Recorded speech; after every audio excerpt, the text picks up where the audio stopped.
Alright, so today is another trading recap part 2, and here you can learn from my mistakes. So my mistake was I look up at 5-minute time frames and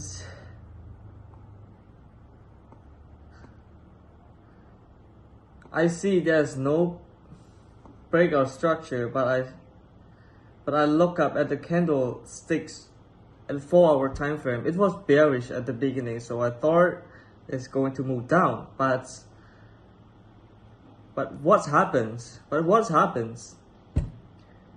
When you don't look at a lower time frames? So a lower time frames, you can see at 5 minutes. This is not breakout structure. This is swept. This is swept. Here, right here. Right here. This is swept. But I know my mistake. Just learn from it. And I saw it like it's going to go down. I entry over here. I entry over there. And then it's moved down a bit, but move and hit fair value gap, and at 1 minute time frames, and then go higher. So you can learn from this.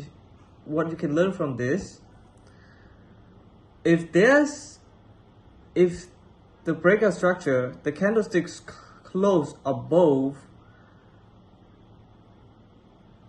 wick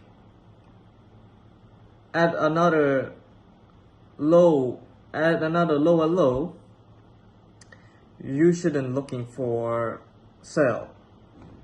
You should looking for buy, which is maybe wait until it's going down and hit fair value gap right here, and then just put the entry, go for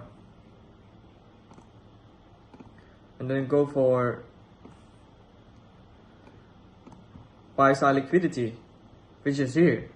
Look, the price going there. So yeah,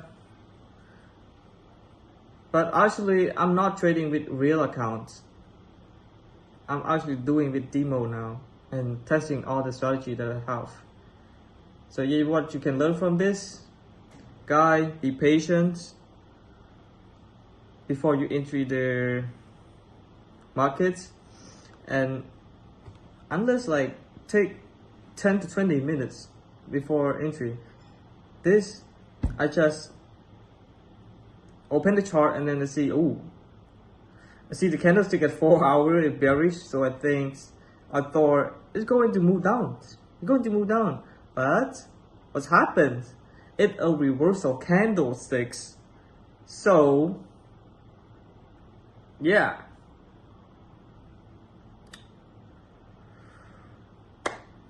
That's it, guys. Thank you for watching, and there's another trade that I need to trade. Thank you so much.